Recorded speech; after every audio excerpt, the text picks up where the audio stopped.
Yeah.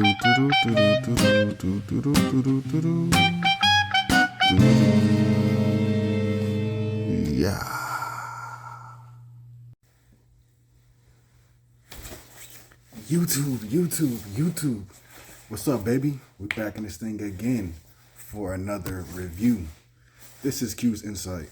I am Callie, and today we're going to be talking about Evil Dead Rise. Alright? Now, if you've been to this channel before, you already know how we do it. We started off with the premise, 3 favorite scenes, the grade, and then we to the next one. Alright, so again, Evil Dead Rise. Now this movie, of course, is new. It's the newest Evil Dead entry into the franchise. Just came out like a couple weeks ago, whatever it may be.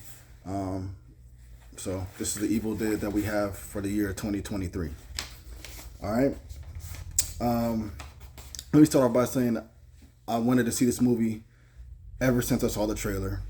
I was interested in going to go see the movie ever since I heard the premise of like what the movie was going to be, what was going to be taking place in the movie, or like, you know, the certain elements that it had, what they were doing different. You know, this movie being taking place like with the background of a apartment, high-rise apartment, rather than, you know, in the woods, in the cabin in the woods, right? And also let me say, although I like this franchise, you know, I have to go back. I do have to watch the original Evil Dead again. I've seen it one time, but I gotta watch it again. I gotta watch Evil Dead 2, which I know is basically just like the same thing, but they just changed a few elements about it. And I also gotta watch Evil Dead Army of Darkness. I think that's what it's called, the third one, where he goes back in time, like to like the you know, nights and stuff like that, you know. So I gotta check those out, and I'll probably go ahead and do a review on those. I did see the Evil Dead that came out in 2013, and I love that movie. That movie was dark. That movie was gruesome. That movie was menacing. The shots in that movie were great. As far as I'm concerned, the acting was pretty fairly done well. The makeup was great on I can't remember the main character. I can't remember her name, but you know, the brother and sister, they were both basically the main character. But you know, the sister was the one that got possessed in the beginning. But she did a great job being possessed by like the deadite demon spirit, or however you want to say it. She did a great job at that. So yeah, you know, being that I'm basically coming off of that, so I'm like, you know, and I didn't watch the TV series. I heard that was good, you know what I'm saying, and people you know, did like it. Towards the end, I guess it started to fall off, but you know, people did they liked it, you know, for while it was going, right? You know what I'm saying? So I'll probably check out all that stuff, you know. But we're here to talk about Evil Dead Rise, all right? So I'm gonna give the premise of the movie. I'm not gonna spoil it too much, but I'm going to give as much as I can, because I do want you guys to go see this. This is a new movie. This is out in the theaters right now. You can also get it on VOD right now as well. So Evil Dead Rise. So this is a story about a family. I can't remember their last names, but you got the mom, who is Ellie. You got her Ellie's daughter, Bridget. You got Ellie's son, Danny, and then you got Ellie's youngest daughter, Cassie. All right. Now they're staying in this basically rundown apartment, bro, and it's news that they're basically gonna have to try to find a new place to live very, very soon, because the place is about to be shut down. You know, and no one's gonna live there anymore. They're gonna probably demolish the whole building, right? So they're dealing with the fact of trying to find a place to live after they get kicked out, pretty much.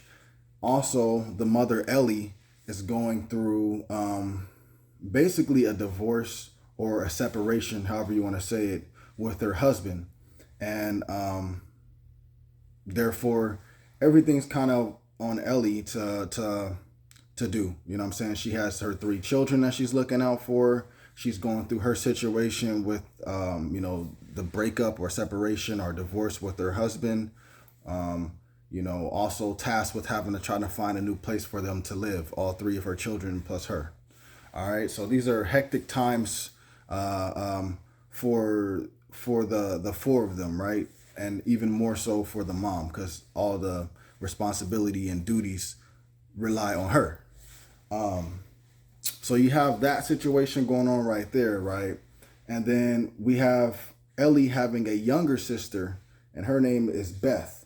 All right. Now we find out that Beth is pregnant. We don't know who the father is. We don't know, we don't know none of that really. We just find out that she's pregnant and she's in need of help. And so she ends up going to go visit her sister Ellie and asks her for help. And this is probably not the best of time to come up on her sister like this and ask for help because Ellie's already going through so much herself. And then I guess Ellie feels a certain way towards Beth because when Ellie was dealing with the situation of her having to get the separation with her husband and having to trying to look around to try to find a new place to live, she called Beth and Beth never answered the phone. So this kind of put a strain on a relationship as far as on Ellie's side. Beth has been just so out of it that she didn't even know that her sister called. You know what I'm saying? But anyway, so you got, Ellie and Beth now tag teaming with their problems together.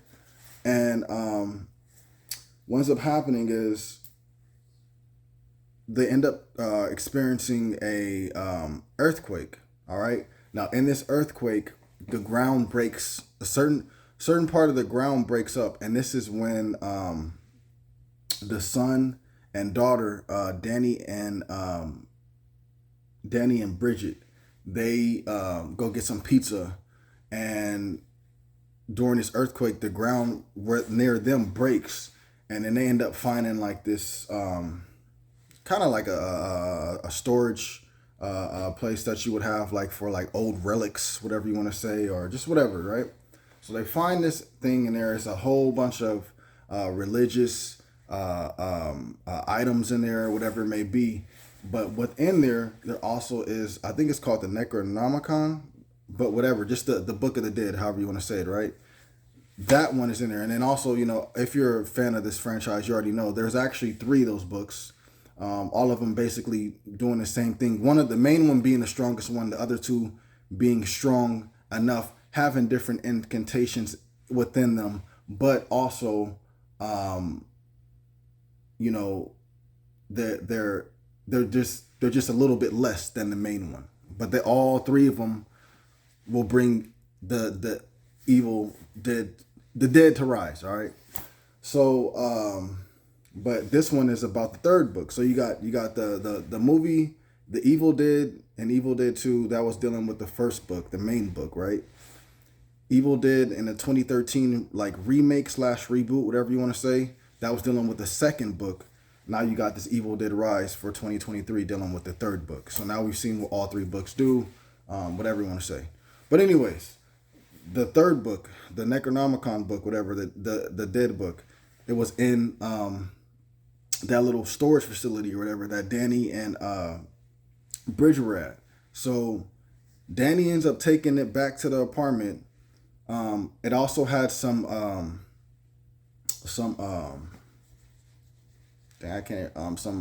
records, right? So he takes that as well because he is Danny is he's like a DJ, whatever. He has a turntable. So anyways, he ends up basically being very interested in what he found, does something stupid, gets the book opened up, and just when he should have stopped, he ends up playing the vinyl. The vinyl ends up releasing the curse, and the curse, the demon that's released, ends up possessing Ellie, Danny's mom. Right? And from there, she ends up attacking the people that are in within the apartment still, and her family. All right. And so now Beth, Bridget, Cassie, Danny are tasked to find a way to save Ellie from this demonic deadite possession, and also tasked with trying to survive. So that's basically the premise of the movie. I'm not going to give any more away. I feel like I kind of gave a little too much, but then again, it wasn't. That's perfect. It's perfect. All right. So if you guys seen the movie, you know everything I was talking about right now. If you guys haven't seen the movie, hopefully that was a good enough premise to make you want to go check it out. Whether you go check it out in the movies, whether you wait till you can rent it, like on Redbox or like a Redbox, something like that, or if you want to just rent it like on like Vudu, something like that, or VOD type thing, or you can just buy it on VOD type thing, right? But hopefully that was interesting enough for you guys to want to watch it, man.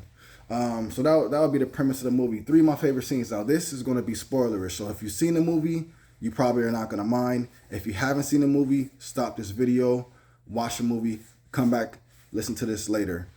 If you don't care about hearing these scenes that are kind of spoilerish because you haven't seen the movie, and it doesn't bother you, then stay here. You know what I'm saying? But yeah, so for me, my first favorite scene is going to be the opening scene, bro.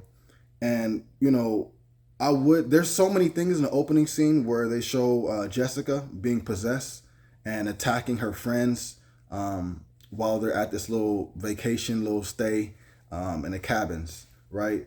Just the whole setup of that was very familiar because you already know Evil Dead 1, Evil Dead 2, plus the Evil Dead in 2013 took place like in the cabins, right? In the forest area, right? So that felt very familiar for one, so it was great that it started off like that, bro. Secondly, bro, the way that this girl Jessica like transformed into being like possessed by the deadite was crazy. Like when her friend was reading from the book and Jessica wasn't even reading the book, bro. She wasn't even reading the book, and she started like saying what her friend was reading, and then when her friend stopped reading the book, she still was saying what was in the book, bro. Like it was just, that was crazy right there. And then just her going and you know, murking all the people, pulling Shirley's scalp off, bro, that was hilarious. And when she came out there to the homie that was out there in the dock, bro, and she had that little part missing, bro, and it just was like the little side. I was like, yo, are you kidding me, bro? Are you kidding? And then Jessica gonna come have the piece with the ponytail and the little piece the scalp part that she ripped off of the top, bro. She gonna come and drop that off on the ground right there. I was like, yo, Jessica, you better go pick that up real quick and get up out here right now, bro, because she about to come and finish you off. You know what I'm saying? Like, that was just a little warning, little scalp remover, bro. Like, pulled the nair off her, bro. Like, you know what I'm saying? Use that nair removal, you know what I'm saying, bro? But, yeah, just that whole scene was crazy, man. And also, you know, just the way that when after she kills the dude, she rises up out the water, and just the title sequence rising up with it. Nice opening. Just all around nice opening. Couldn't miss with that at all. So that's my first favorite scene. My second favorite scene would be the hallway scene, bro, with Ellie. When Ellie, she's attacking her family, whatever, in the apartment, and then her neighbor like comes to the door and it's like, hey, Ellie, you know, da da da da. And so Ellie turns around, bro, runs out there, jumps on that fool, bro, and starts attacking him. Bit his eye out and just whatever else, bro, just whatever. And then, you know, her Beth, Bridget, Cassie, and Danny, they take this time and they smart, you know what I'm saying? They lock the door, they put all this stuff in front of the door because now Ellie's outside of the apartment, you know what I'm saying? But then they looking through the peephole, and you just seeing Ellie just running through all of the neighbors that were left in there. It was like this little kid, bro. He got tossed, bro. I could have swore like his arms were ripped off, bro. He was dead.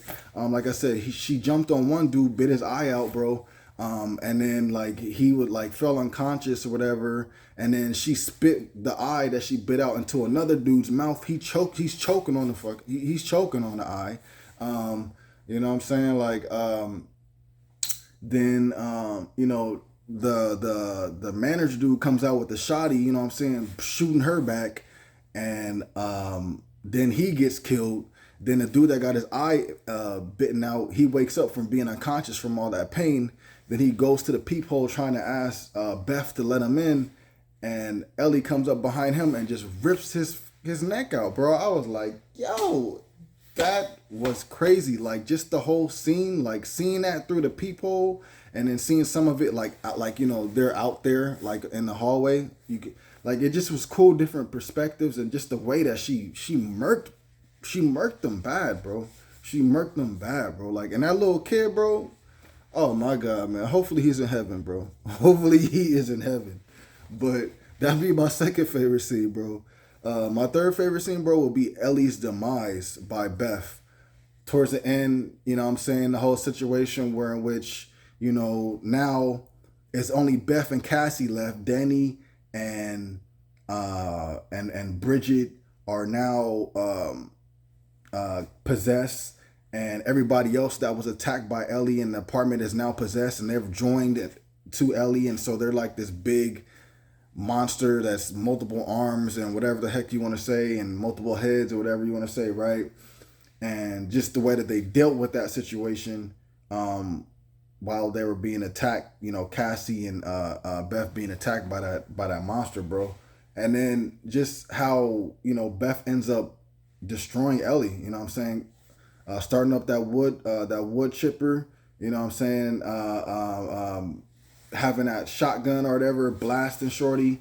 Parts of her body gets ripped up. You know what I'm saying? You see Bridget getting ate up. You see Danny getting ate up. You see all the other people getting ate up, spit out through the other end. You feel me? Until it's only Ellie left, and you know what I'm saying. Then Ellie's only a head after a while. Then Ellie ain't no more after that, no more. You know what I'm saying? Like it just was a crazy scene. Like all of that destruction, bro. Like that was just crazy, bro. So that'll be at 3 of my favorite scenes. So the grade for this, man, I'm gonna give this movie a 9.5 out of 10. So definitely above your average. Definitely worth the watch. If you're an Evil Dead fan, if you're a fan of the franchise, definitely watch this. If you guys haven't seen any of the movies in the franchise, still check this out and then go back and watch the other ones if you're interested. If you didn't like the other Evil Deads, maybe check this one out just because, man. Just because. Like the feeling of this one is is pretty brutal. It's pretty brutal. It's pretty gruesome. It's evil, bro. It's Evil Dead Rising, bro. For real. You know what I'm saying? It really is that. You know what I'm saying? But yeah, definitely 9.5 out of 10. I would have gave it a 10. The only reason why I don't give it a 10 is because the runtime is about like an hour and something, like an hour and a half, whatever, maybe a little bit over that. By the time we get all the possessions and everything like that happening, we only got like an hour left of the movie. I really much rather have been like the movie been 2 hours long. We spend like 30 minutes with the family, and then the possession hits like within that 30 minutes, and you got an hour and 30 minutes like a just pure torment and havoc and just whatever, you know what I'm saying? But for what it was, I definitely liked it. I'm not gonna complain too much. Like my only complaint is just that I wish there was more of the Deadite demonic possession attacking and stuff like that going on.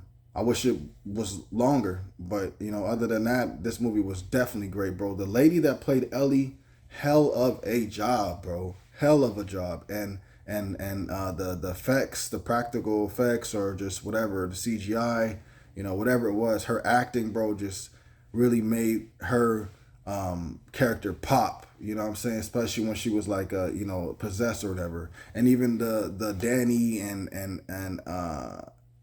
Bridget. You know what I'm saying? When they were possessed, bro, they did their thing too. For sure, bro. Like this movie was really, really good. Even Jessica, bro, when she was doing her thing, she was great, bro. But yeah, man, I ain't gonna make this video too much longer, bro.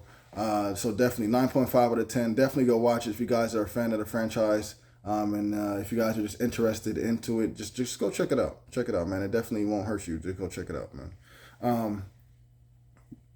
Let me know what you guys thought about the movie if you guys seen it. Let me know what some of your favorite scenes. What's your favorite Evil Dead movie in the franchise in general? Do you think that they should continue going with the way that this one was built, or you think they should kind of take it back more in the pace of the 2013 one, or even back in the pace of like back in the day, you know what I'm saying, with the Evil Dead 1 and 2 type thing? Let me know about that in the comments down below, all right? Please remember to like, subscribe, and share. As always, this is Q's Insight. I'm Callie. Until next time.